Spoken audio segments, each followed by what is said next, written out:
واجعله لنا هجتين يا رب العالمين.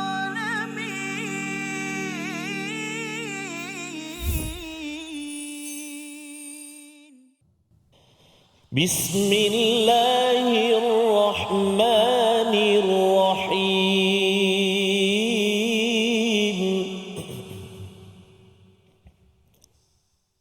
يا أيها الناس اتقوا ربكم الذي خلقكم من نفس واحدة اتقوا ربكم الذي خلقكم من نفس واحدة صدق الله العظيم. Assalamualaikum warahmatullahi wabarakatuh. Alhamdulillah wassalatu wassalamu ala Rasulillah wa ala alihi wa man walah. Syada la ilaha illallah, syada Muhammadan abduhu wa rasuluhu. Allahumma salli ala sayidina Muhammad wa ala alihi wa sahbihi ajma'in. Amma ba'du. Apa khabar tuan-tuan dan puan yang dirahmati Allah sekalian? Kita bertemu dalam My Quran Time, Quran Salat Infaq pada hari ini untuk sama-sama kita memulakan surah baru, surah yang keempat, surah An-Nisa, surah yang diterjemahkan sebagai wanita ataupun perempuan, dan ia adalah lambang kepada betapa Al-Quran Islam ini mengangkat kepada golongan wanita yang dipandang second class, sebagai kelas kedua pada zaman jahiliah. Dan pada hari ini kita bersama Al-Fadil Ustaz Tarmizi Abdul Rahman. Apa khabar Ustaz? Alhamdulillah, Ustaz Al-Fadil Ustaz Fasya. Saya alhamdulillah Ustaz. Surah An-Nisa ini. Surah Ar-Rijal tak ada? Surah Rijal belum lagi. belum lagi memang tak ada tak ada nama Ar-Rijal. Jangan pula kata ada surah Rijal ya. Alhamdulillah hari ini kita akan mulakan, dan hari ini kita bersama dengan ramai nisa di Dewan. Betul Safas, kita nak ucapkan ahlan wa sahlan wa marhaban bikum. Selamat datang, welcome to My Quran Time daripada Pondok Warga Mas Nurul Hasanah, Kampung Bukit Belimbing, Kuala Selangor. Masya-Allah. Apa khabar semua? Alhamdulillah sihat ya.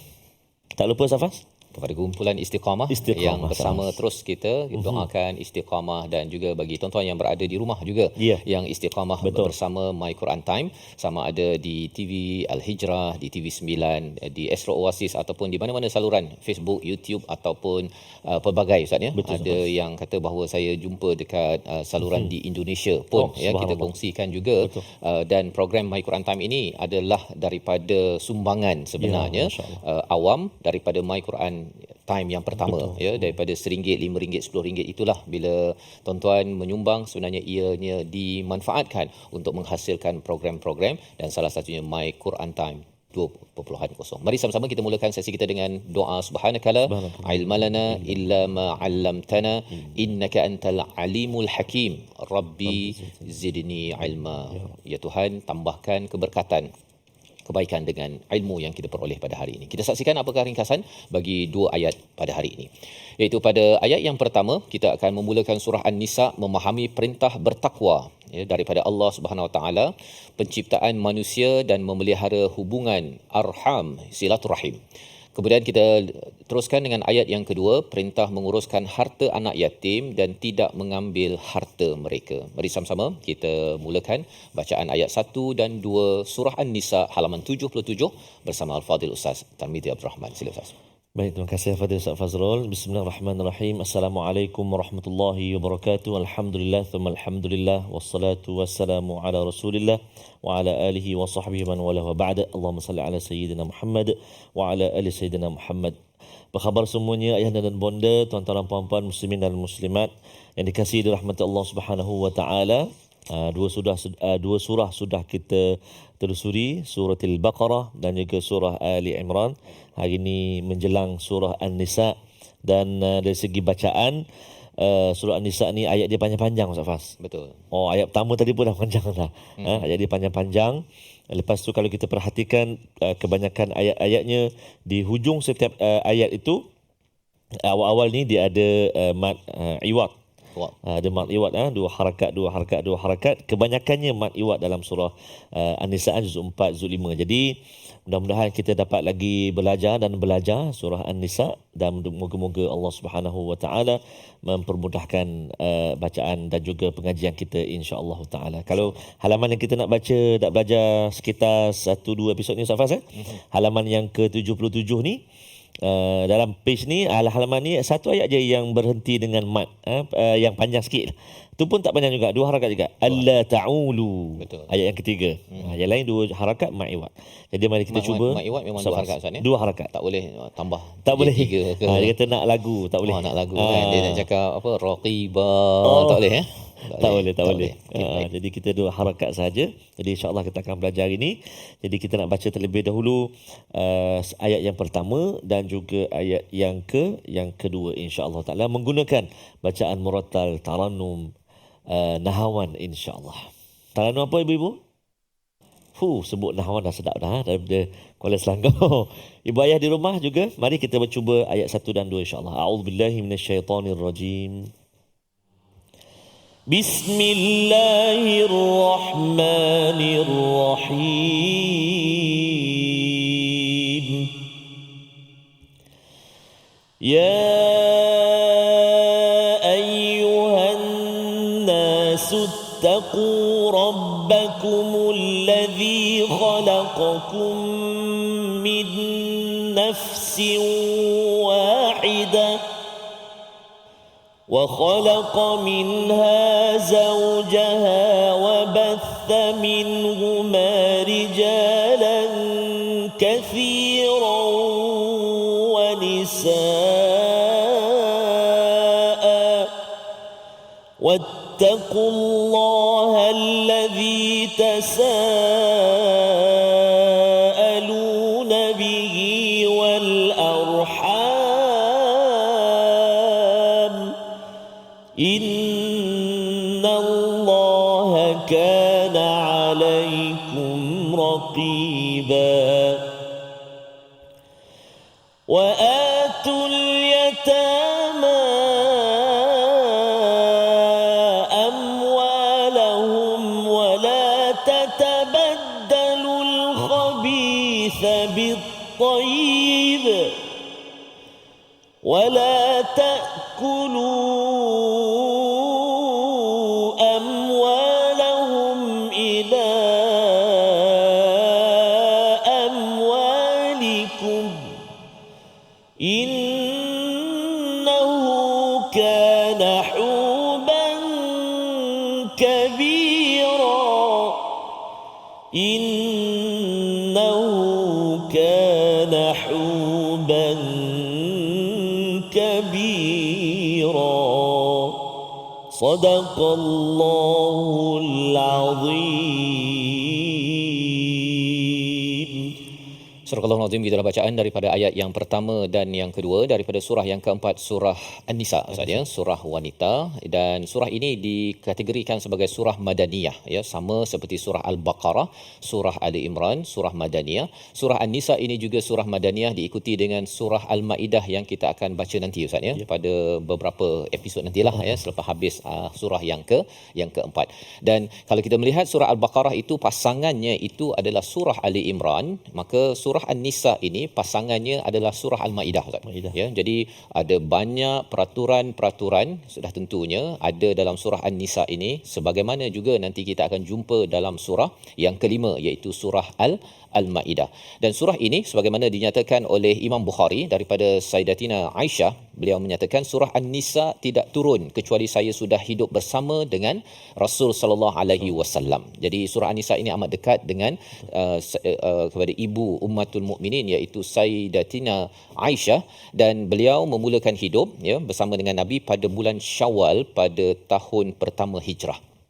Ini adalah sejarahnya untuk kita memahami bagaimana Saidina Aisyah ini memahami selok-belok apa yang ada dalam surah An-Nisa, digelar juga sebagai Nisa Al-Kubra Ustaz ya. Kalau kita tengok surah An-Nisa, Nisa Al-Kubra yang besar, Nisa As-Sura ataupun An-Nisa Al-Qusra itu adalah surah At-Talaq. Surah At-Talaq nanti kita jumpa. Sebabnya dia ada ada kaitan dengan hubungan dengan wanita ya.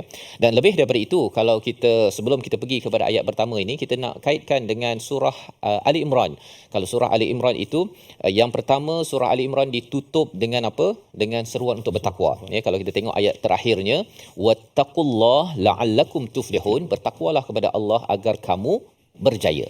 Maka pada ayat pertama ini kita akan bertemu dengan seruan untuk bertakwa kepada Allah dua kali. Kali pertama bertakwa kepada Tuhan kamu, kemudian yang kali kedua itu dinyatakan bertakwa kepada Allah. Apa bezanya nanti kita bincangkan, tetapi ini kaitannya. Maksudnya kalau di dalam ayat yang ke-200 surah Ali Imran itu seruan kepada orang yang beriman, kali ini seruan kepada seluruh manusia. Mengapa kepada seluruh manusia? Itu yang kita ingin lihat, cuma itu adalah kaitannya. Dan seterusnya pada surah An-Nisa ini ada diceritakan tentang Uhud Ustaz. Ingatkan dah habis dah cerita pasal Uhud dalam surah Ali Imran 60 ayat.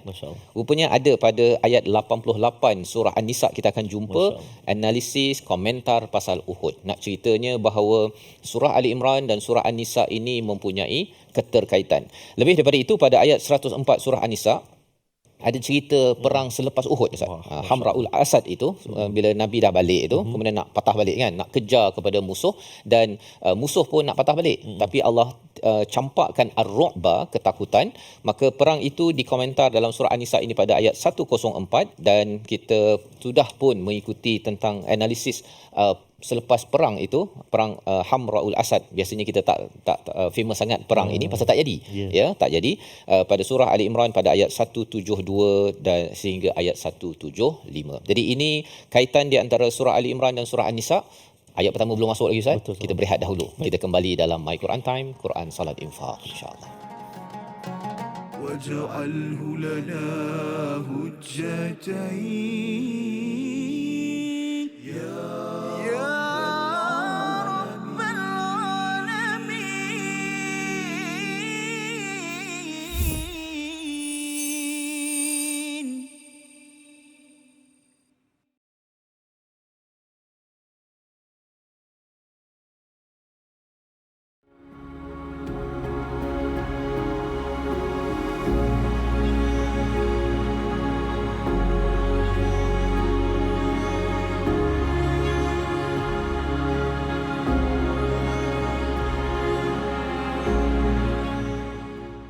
Al-Quran. Pelajari dan dalami kesempurnaan bacaan mengikut hukumnya. Fahami dan hayati maksudnya. Amalkan dan jadikannya sebagai panduan kehidupan. Bukan hanya kita belajar tadabbur, bahkan kita akan belajar tajwid secara mendalam dan ada segmen hafazan. Saksikan episod baharu My Quran Time 2.0 setiap hari 12.30 hari di TV9 juga di saluran Astro 149. جاهنا وارزقنا تلاوته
واجعله لنا هجتين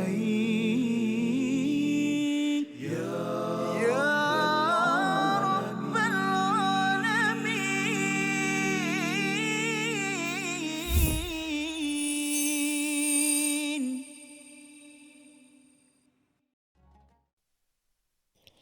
أعوذ بالله من الشيطان الرجيم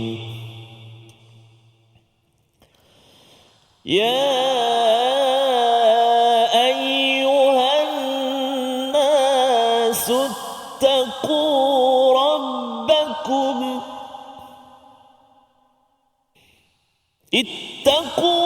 ربكم الذي خلقكم من نفس واحدة صدق الله العظيم. Kembali kita dalam My Quran Time, Quran Salat Infak. Pada hari ini sama-sama kita melihat kepada permulaan surah An-Nisa ayat yang pertama dan ayat yang kedua. Dan sudah pun kita berbincang apakah tanasub, iaitu munasabah, kaitan di antara surah Ali Imran, surah yang ketiga dan surah yang keempat ini, untuk sama-sama kita menghargai seruan Allah kepada orang beriman untuk bertakwa pada ayat 200, ayat terakhir surah Ali Imran itu diikuti pada ayat yang pertama, ya ayyuhan nas ittaqu rabbakumul ladzi khalaqakum. Wahai manusia, bertakwalah kepada Tuhan kamu yang telah menjadikan kamu daripada satu diri, iaitu Nabi Adam alaihi salam. Di dalam ayat ini, ya ayuhan nas, ini seruan pada semua Ustaz ya, bukan kepada orang beriman saja, bukan orang Mekah saja, tetapi seluruh manusia, seruan untuk bertakwa. Biasanya kalau cakap bertakwa ni adalah surah yang bermula dengan ya ayyuhallazina amanu. Tapi di sini bila Allah menggunakan perkataan ittaqu, bertakwalah, bukan dengan perkataan ittaqullah, tetapi dengan ittaqu rabbakum. Kerana apa? Kerana wahai manusia, bertakwalah kepada Tuhanmu. Tak semestinya dia terus cakap Allah. Kerana apa? Kerana Tuhan inilah yang menciptakan kamu. Takwa itu maksudnya apa? Kenalah takut kepada Tuhan yang menciptakan, kenalah ikut peraturan kepada Tuhan yang menciptakan kamu daripada satu diri. Kerana kalau tidak masuk Islam pun, dia kenal bahawa saya ada pencipta. Saya ada pencipta, dan ini adalah seruan yang besar untuk memulakan diskusi. Kalau kita bercakap dengan orang-orang yang bukan Islam, yang belum lagi menyatakan Allah Tuhan saya, paling kurang dia tahu bahawa dia ada pencipta yang berkuasa, dan perkataan Rabb itu adalah menunjukkan sesuatu yang maha berkuasa. Kalau ada Rabb, adalah hubungan dengan hamba. Jadi hamba ini kalau ada bos kan, kalau dia hamba, dia tak bolehlah cakap, bos mengapa bagi kerja kepada saya? Tak boleh cakap begitu kan. Dia tak boleh mempersoalkan bos, tapi bos boleh persoalkan dia. Maka bila kita bercakap hubungan dengan Tuhan, Tuhan beri segala peraturan. Tak boleh pula kata mengapa kena sembahyang, mengapa saya kena masuk agama Islam, mengapa Islam yang dipilih, mengapa Nabi Muhammad. Seorang manusia hamba itu tidak layak untuk mempersoalkan Tuhan, tetapi Tuhan boleh mempersoalkan dia kerana dia diciptakan oleh Tuhan tersebut. Jadi Allah membawakan kepada kita tentang sejarah kita daripada satu diri, wa khalaqa minha zaujaha, dijadikan daripadanya, iaitu daripada Nabi Adam ini pasangannya Hawa. Misalnya, kemudian wabatha minhuma rijalan kathiran wa nisaa, dan dibiakkan, dikembangkan Nabi Adam, kalau ikutkan kepada riwayat, ada 20 anak lelaki, 20 anak perempuan. Kita jangan bandingkan sekarang kan, pasal apa, Nabi Adam dan Hawa ini dia punya saiznya besar. Betul. Dan kehidupannya lebih lama. Nabi Nuh pun saatnya, kalau kita tengok, hidup 950 tahun. Baik. Jadi banyak daripada itu dibiakkan ataupun dikembangkan lelaki dan juga wanita. Wattaqullah, sekali lagi diulang perkataan wattaqullah, tapi kali ini digunakan perkataan Allah. Jadi kalau kita bandingkan, seruan untuk takwa pada bahagian pertama ini dia untuk semua, tetapi kali ini ditegaskan dengan perkataan wattaqullah alladzi tasaaluna bihi wal arham, iaitu dengannya kamu meminta. Dengan Allah lah kita minta apa? Kita berdoa, kita minta tolong. Dalam kalau orang beragama Islam, misalnya bila baca Fatihah itu iyyaka na'budu wa iyyaka nasta'in, tuan-tuan, kita baca kan, kita mohon pada Allah untuk tolong kita. Kita beribadah pada Tuhan, kita minta tolong pada Allah, itu namanya tasaaluna bihi wal arham. Dan jagalah, peliharalah hubungan kekeluargaan. Arham ini daripada perkataan rahim, itu maksudnya rahim daripada ibu. Dan di sini adalah satu clue awal, Satu ialah Allah mulakan dengan seruan takwa 2 kali, kerana dalam surah ini ada banyak peraturan. Peraturan untuk bersuci, untuk ikut peraturan untuk berjihad, untuk berperang, untuk solat, seruan untuk wasi ya, untuk wasiat, untuk harta-harta warisan yang itu berat sebenarnya, kecuali mesti diawali dengan takwa kepada Allah Subhanahu Wa Taala. Dan apakah tanda takwa yang sebenar-benarnya? Allah letakkan perkataan wal arham saja, iaitu menjaga hubungan silaturahim. Masya-Allah. Ya, perbincangan di kalangan ulama, dia kata kita ini memang kalau nak tahu orang tu bertakwa, dia amat menjaga sesama silaturahim. Silaturahim ni maksudnya apa? Adik-beradik dan juga sesiapa sahaja yang satu keturunan daripada rahim yang sama. Masya-Allah. Ya, jadi maksudnya adik-beradik, kemudian adik-beradik tu mak ayahnya ada mak dia, ayah dia. Yang itu semuanya diberi perhatian, itu tanda takwa. Jadi silibus ini perlu menjadi silibus kepada cikgu di sekolah, ya, ibu ayah di rumah, kena perkenalkan anak kepada pak cik, mak cik, kerana itu adalah silaturahim. Ya, jangan hari raya tu makan kuih, main telefon je. Ya, pasal apa? Pasal khuatir nanti kalau katakan seruan ini kuat sangat sehingga kan Allah akhirkan dengan ayat innallaha kana alaikum raqiba. Apa maksud raqiba? Kita baca ayat 1 secara lengkap untuk kita dengar dan kita cuba fahami apa maksud innallaha kana alaikum raqiba bersama Ustaz Mukhtar. Terima kasih Fadil Ustaz Fas. Ibu-ibu, ayah sahabat Al-Quran, kita nak baca lagi sekali ayat yang pertama. Kalau ayat yang banyak dengan hujung itu tak boleh panjang Ustaz Fas, macam seolah ada satu bentuk mana tak boleh leka sangatlah. Tak boleh leka. Kan. Dia peraturan pun saya, bila peraturan ini dia kena ikut langkah demi langkah. Ya. Kalau terlepas, contohnya kalau kita terlepas silaturahim, mengapa? Ini kerana tidak bertakwa pada Allah. Mengapa tidak bertakwa pada Allah? Dia terlupa dia dicipta Tuhan. Dia begitu dia punya kronologi dia. Baik. Terima kasih Al-Fatihah Ustaz Fas. Ibu ayah sekalian, ayo ayat yang pertama kita ulang lagi sekali insya-Allah. Tadi dah baca dengan nahawan, kita cuba dengan sabar pula insya-Allah. A'udzubillahi minasyaitonirrajim. Bismillahirrahmanirrahim. Ya ayyuhan nasu ittaqu rabbakumul ladzi khalaqakum min nafsin wahidah wa khalaqa minha zawjaha wa batha minhuma rijalan كثيرا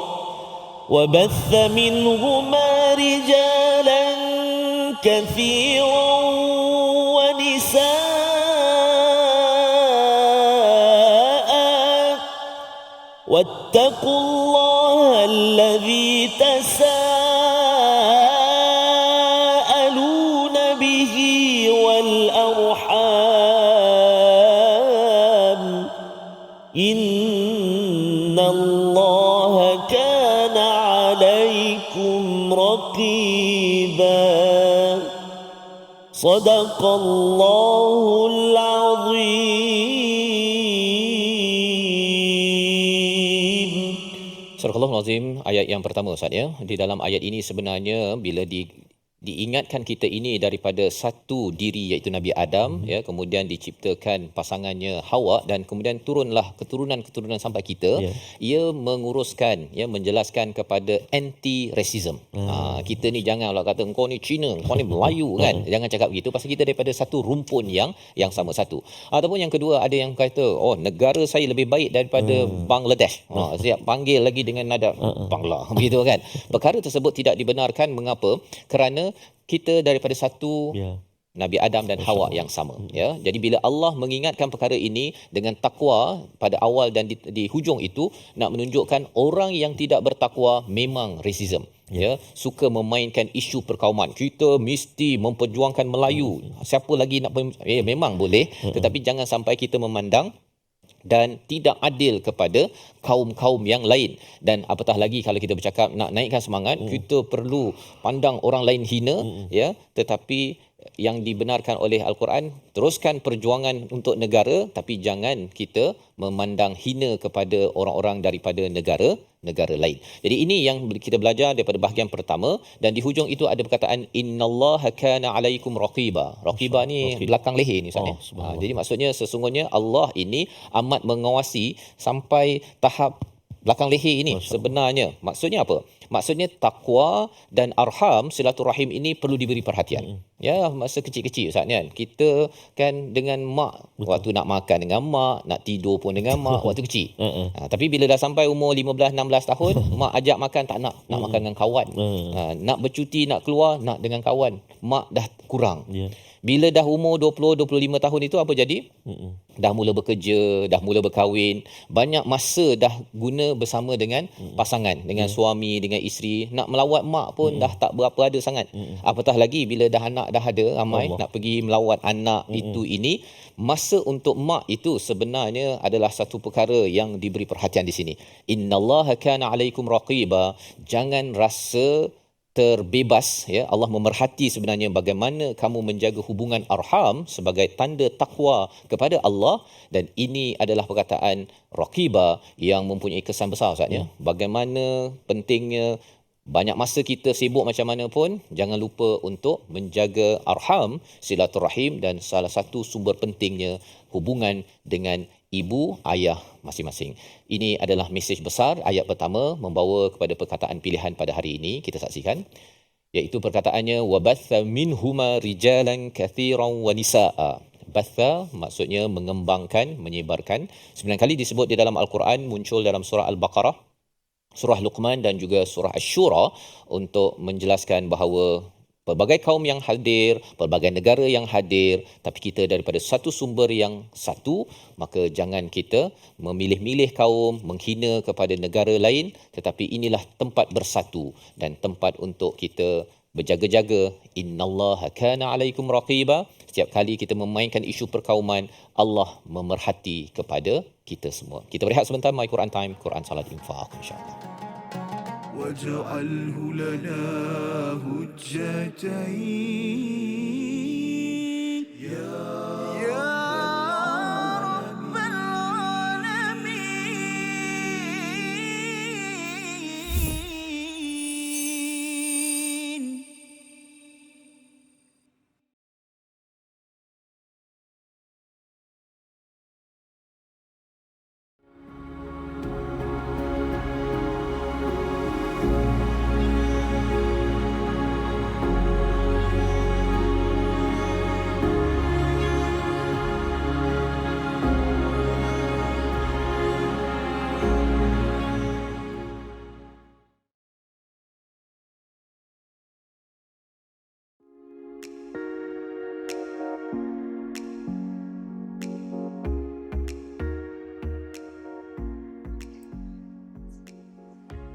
أعوذ بالله من الشيطان الرجيم.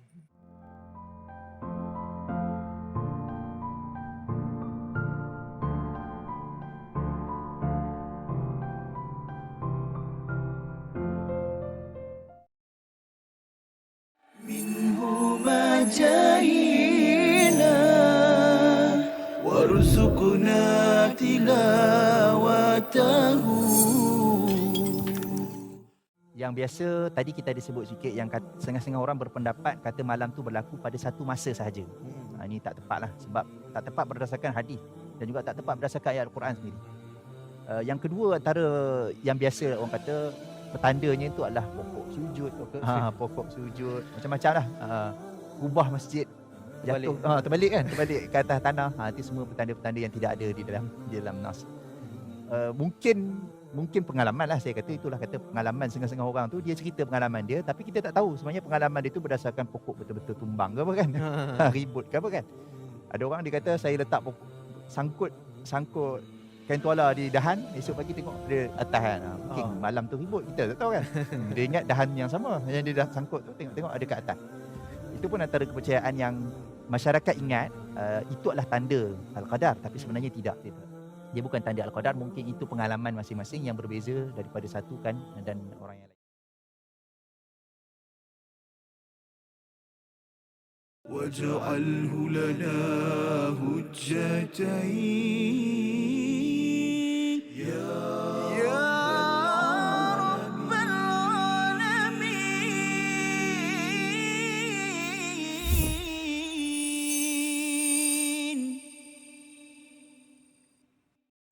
Hidupnya yatim piatu, tiada ayah tiada ibu, hidupnya yatim, yatim piatu, namun dialah manusia agung.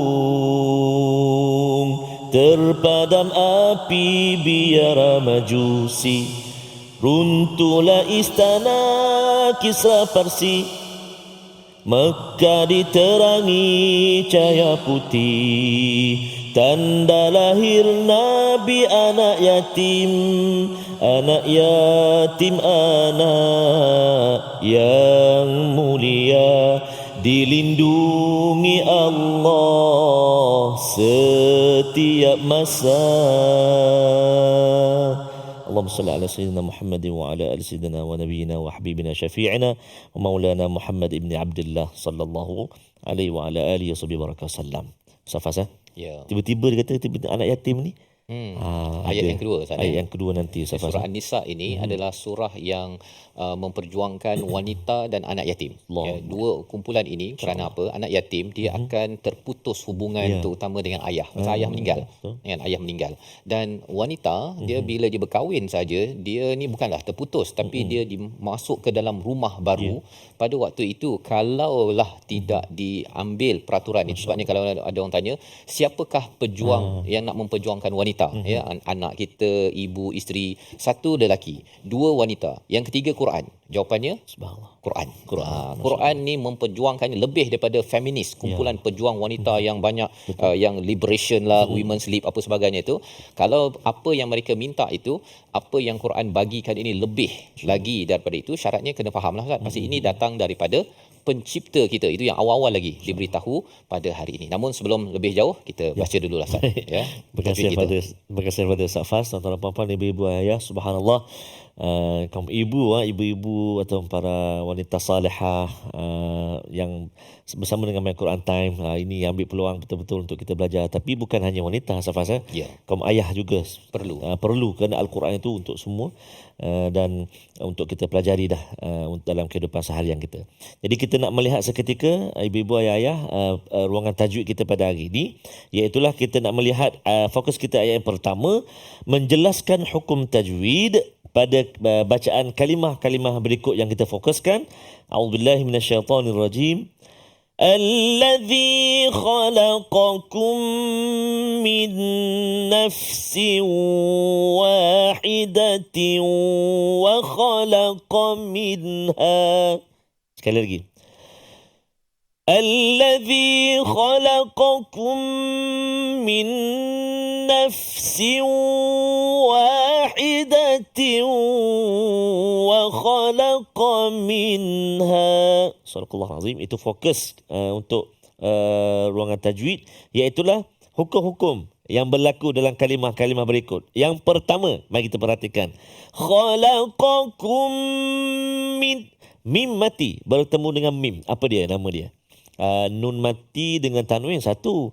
Yang ni mim mati, hukum mim mati bertemu dengan mim, idgham mislain, ataupun istilah lain idgham syafai pun boleh. Cara baca dia kena dengung berapa rakaat?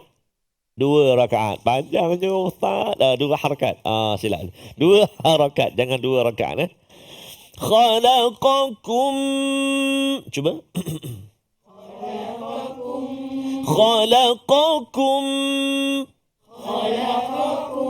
Bagus, subhanallah, 2 harakat. Kemudian jumpa lagi min, nun mati pula. Tadi mim dengan mim, yang ni nun mati bertemu dengan nun, idgham ma'al ghunnah. Dengung juga berapa harakat? 2 harakat. Khalaqakum min nafsin. Cuba 1, 2, 3.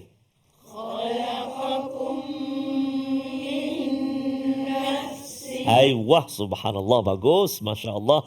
Jumpa lagi selepas itu, nafsi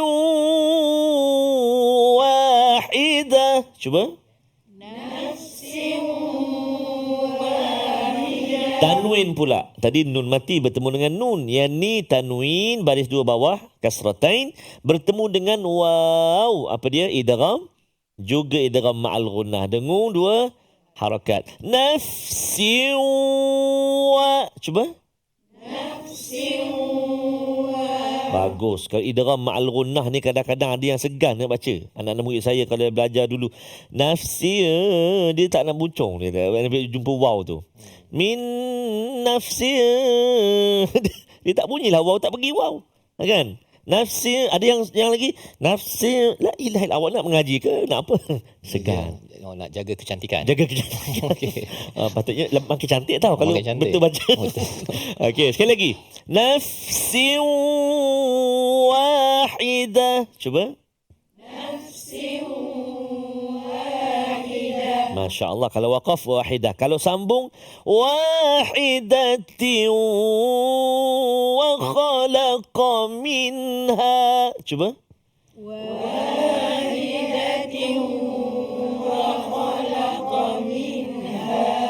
Maksudnya jumpa lagi satu. Tadi tanwin bertemu dengan waw, nafsin wa, sama juga wahidatin wa, tanwin bertemu dengan waw. Juga nama dia idgham ma'al gunnah. Dengung dua harakat. Sekali lagi. Khalaqakum min nafsin wahidatin wa khalaqa minha. 1, 2, 3.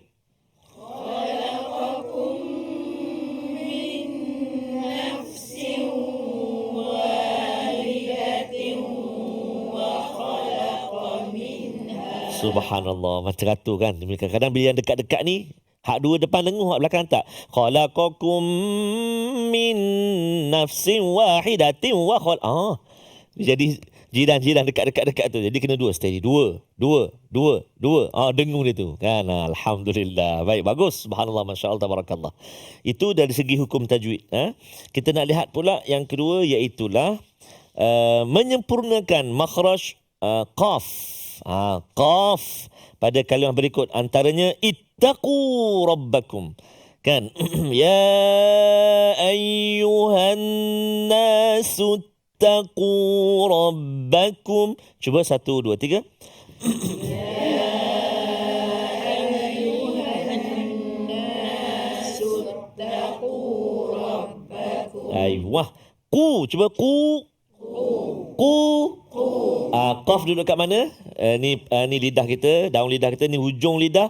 Qaf duduk dekat pangkal lidah belakang. Saya dekat dengan anak yang keberapa? Anak tekak, ustaz dia. Bukan anak sulung. Kan dia jawab, anak yang kedua. Bukan anak tekak. Ustaz tanya anak keberapa pula. Anak tekak belakang sekali kan. Depan dia kaf. Jangan tertukar. Ya ayyuhan nasu taku. Allahu Akbar. Kaf jadi. Makna dia lari lah. Sekali lagi. Ya ayyuhan nasu taku rabbakum. 1, 2, 3. Ya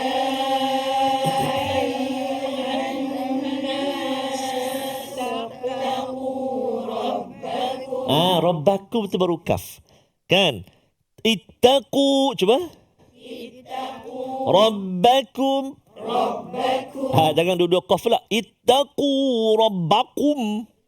Ataupun dua-dua kaf. Ittaqu rabbakum. Allahu Akbar. Jadi Alhamdulillah hari ni dah berubah. Bacaan huruf qaf. Dekat belakang dia kata. Macam tu. Baik. Alhamdulillah. Mari kita cuba hafal beberapa kalimah dalam ayat yang pertama. Perhatikan. Ya ayyuhan nasu ittaqu rabbakumul ladzi khalaqakum. 1, 2, 3. Silakan. Ya ayyuhan nasu ittaqu rabbakumul ladzi khalaqakum. Ya ayyuhan nasu ittaqu rabbakumul ladzi khalaqakum. 1, 2, 3. Ya ayyuhan nasu ittaqu rabbakumul ladzi khalaqakum. Ya ayyuhan nas. Jangan tengok. Tapi tu tengok mana? Tengok Ustaz Fas. 1, 2, 3.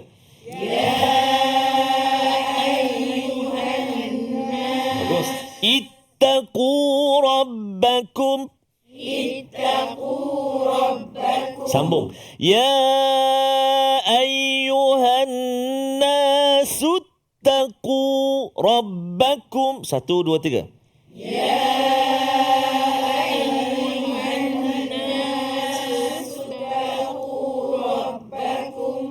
Subhanallah. Baru 2 kali ulang dah ingat dah.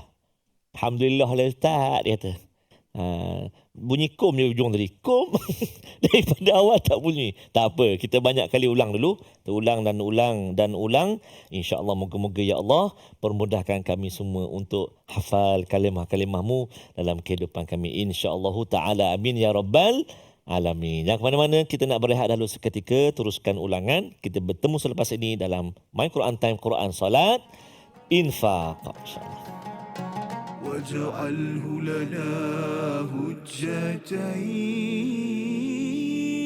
يا رب العالمين.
جاهنا وارزقنا تلاوته.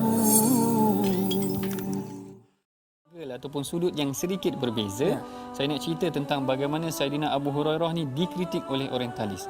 Ustaz Hussaini tahu tak orientalis tu apa? Orientalis ni macam orang barat ke macam mana? Betul lah. Orientalis ni adalah pengkaji daripada barat, ambil daripada perkataan oriental. Maknanya orang yang mengkaji tentang Orient, iaitu timur, yang berasal daripada barat, maknanya orang barat yang mengkaji tentang Islam. Yang ni salah satu subjek yang saya mengajar di USIM, maknanya bagaimana orientalis mengkritik ataupun mengkaji tentang Al-Quran dan hadis. Salah sebuah kritikan yang dikenakan ke atas Abu Hurairah adalah salah sebuah kritikan yang dikenakan oleh orientalis ke atas hadis adalah mereka mengkritik Abu Hurairah. Seorang tokoh mereka yang terkenal namanya Ignaz Gottsicher. Ignaz Gottsicher ni orang Hungary. Orang Hungary bukan orang lapar, orang Hungary maknanya berasal daripada Hungary. Dia berasal daripada tim barat tapi dia belajar di Azhar. Masya-Allah. Maknanya واجعله لنا هجتين يا رب العالمين.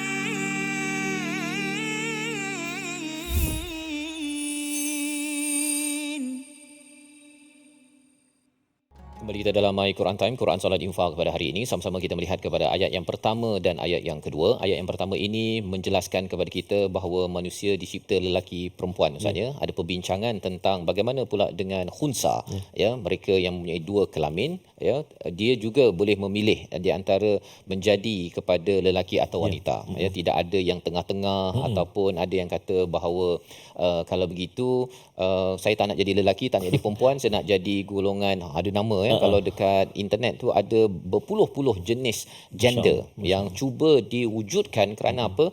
Kerana saya nakkan kebebasan, ya, saya nak memperjuangkan hak saya. Inilah surah antara yang memperjuangkan hak yang sebenar-benarnya. Dan kalau ada yang cuba untuk menyatakan dengan sebab saya berlainan jantina, akhirnya berlainan pula keinginan, ya. Dia kata saya lelaki, saya minat lelaki campur perempuan campur macam-macam, campur binatang pun ada, kan. Ini adalah sebagai satu kekalutan dalam cara berfikir.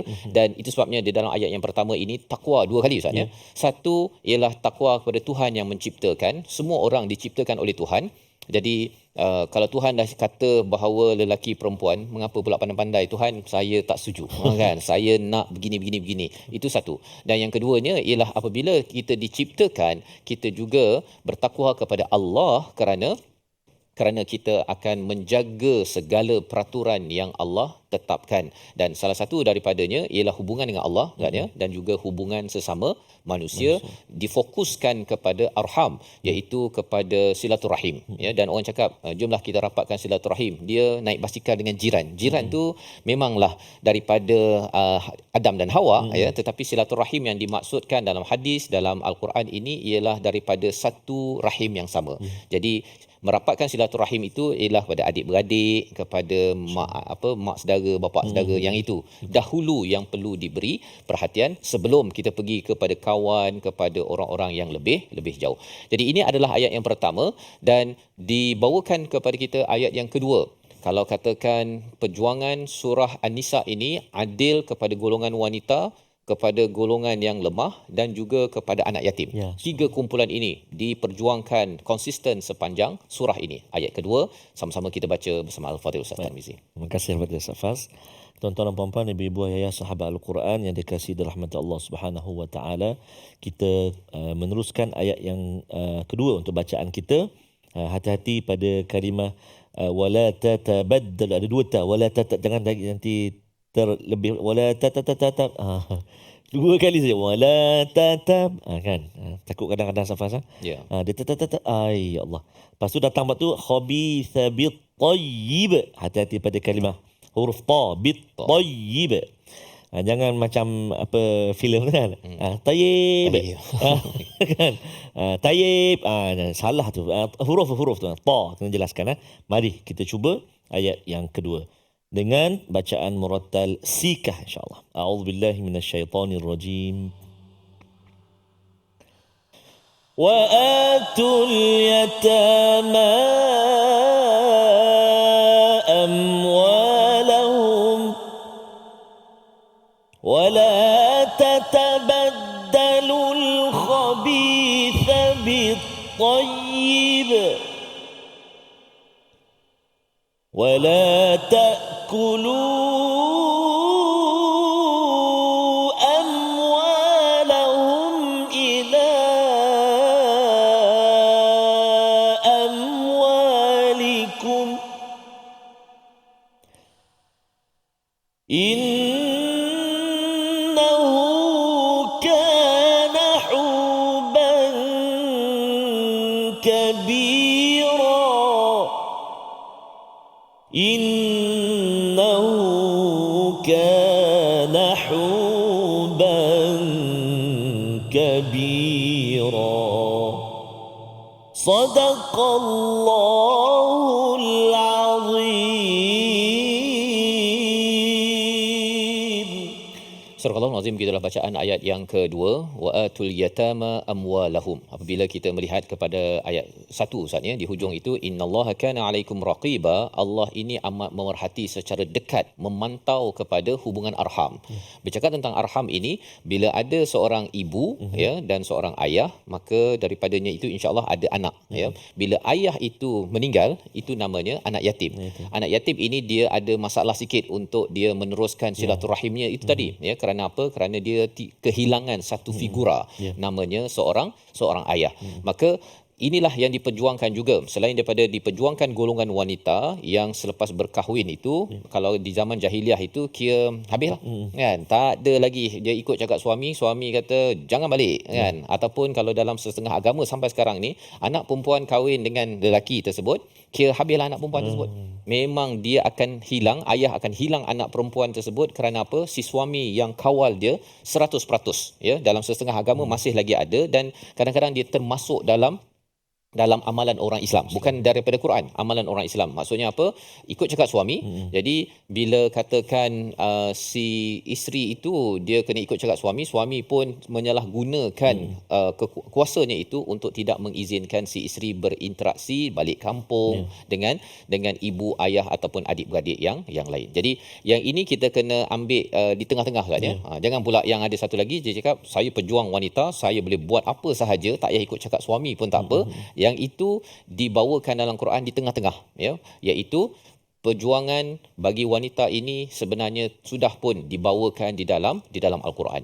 Siapa lagi yang diperjuangkan? Golongan anak yatim. Wa atul yatama amwalahum, iaitu berikan kepada anak yatim ini segala harta mereka. Pasal isunya Ustaz, bila katakan ada ayah meninggal, anak yatim ini maksudnya ayah meninggal ketika balik. Jangan pula cakap pasal ayah meninggal umur dia 40 tahun saya anak yatim.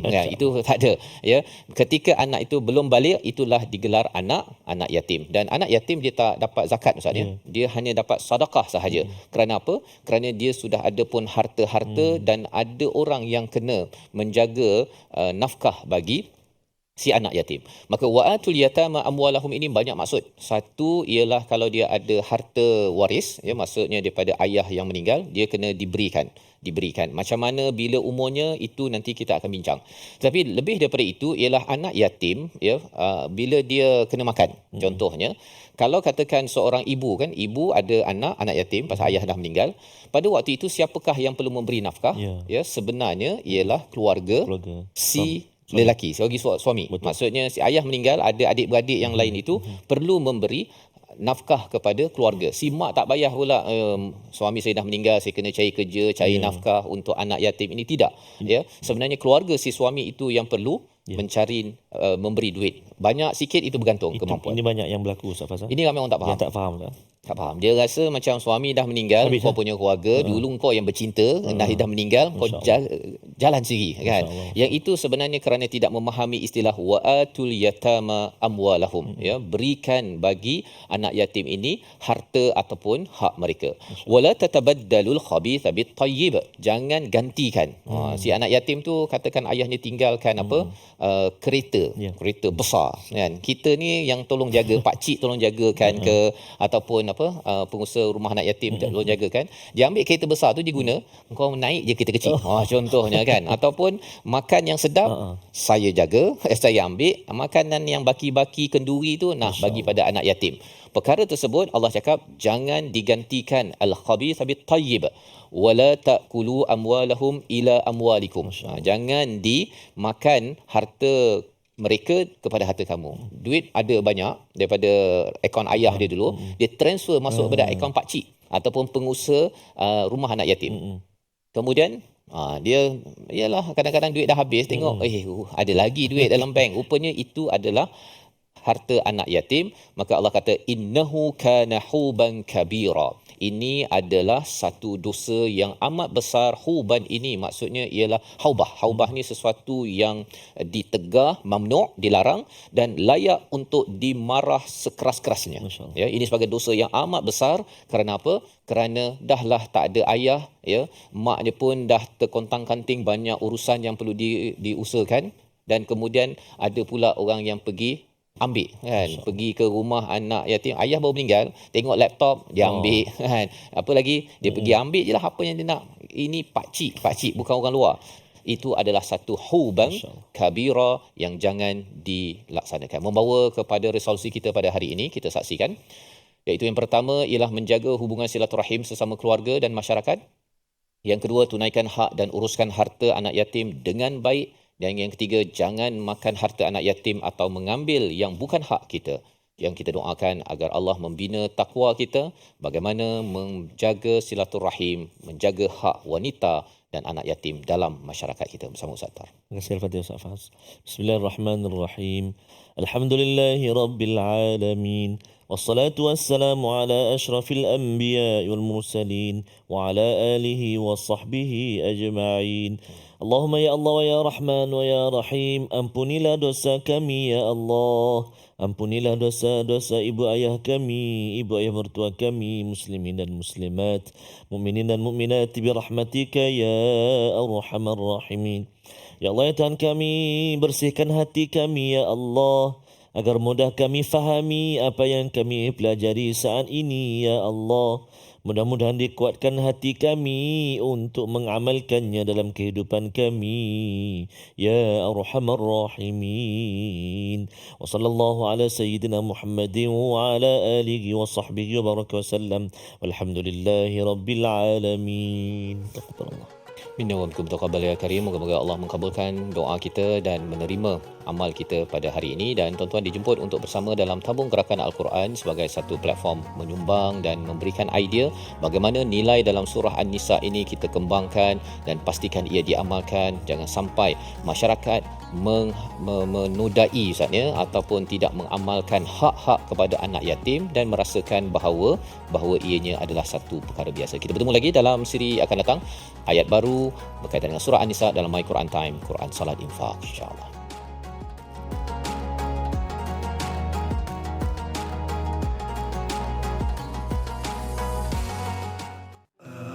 آناء الليل وأطراف النهار